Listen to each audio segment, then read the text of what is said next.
kita sudah berbicara mengenai bagaimana bangsa Barat oktroy. Hak oktroy.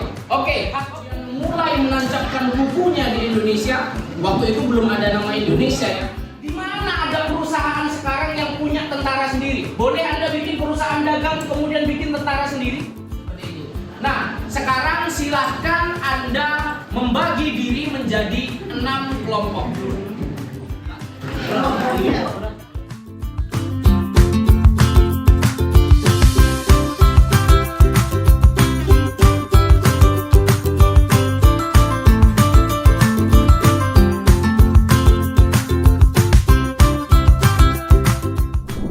Bagaimana sebenarnya korupsi di dalam tubuh VOC itu berlangsung, gitu ya, atau praktek-praktek korupsinya itu berlangsung. Silahkan yang pertama dulu.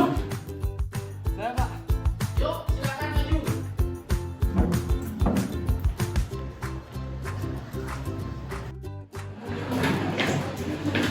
Baik, bisa menjawab Pak. Tadi ditanyakan bahwa bagaimana praktik korupsi zaman VOC Pak.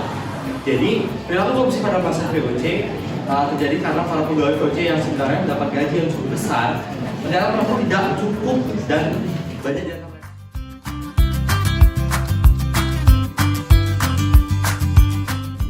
Itu tadi jawaban dari kelompok Gus Yoga tentang pertanyaan yang pertama, bagaimana praktek korupsi zaman VOC itu berkembang.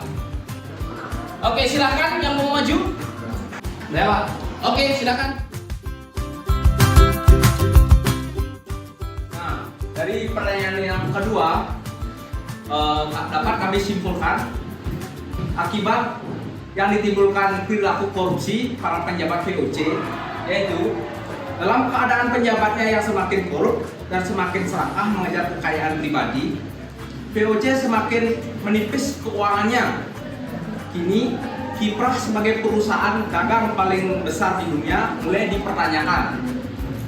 Beban hutang yang terus-menerus bertambah tanpa adanya akan yang membaik. Dalam kondisi demikian, justru para pegawainya banyak yang berfoya-foya. Beban hutang VOC semakin berat, sehingga VOC bangkrut dan gulung tikar.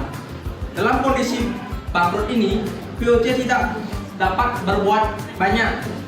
Menurut penilaian pemerintah Belanda, keberadaan VOC sebagai kongsi dagang yang menjalankan roda pemerintahan di negeri jajahan tidak dapat dilanjutkan lagi. Jadi seperti itu dampak yang ditimbulkan pejabat yang korup di VOC. Oke. Itu tadi ya tentang bagaimana dampak praktek korupsi para pejabat terhadap kelangsungan VOC itu. Apakah ada yang ingin lebih merinci dari jawaban temannya tadi yang maju? Ya, Pak. Oke, silakan. Oke, baik. Jadi kita setelah mendengar uraian dari kelompok sebelumnya, keuangan VOC menjadi jomplang antara neraca pengeluaran dan juga neraca pemasukan. Sudah berusaha untuk menanggulangi daripada korupsi yang dilakukan di organisasi tersebut. Jawaban tadi ya tentang bagaimana sebenarnya korupsi yang terjadi itu betul ya. Karena korupsi itu menggelapkan mata para pegawai VOC. Kira-kira begitu ya. Silahkan kembali dulu. VOC yang waktu itu sudah sekitar 200 tahunan berdiri dan berjaya harus runtuh karena korupsi.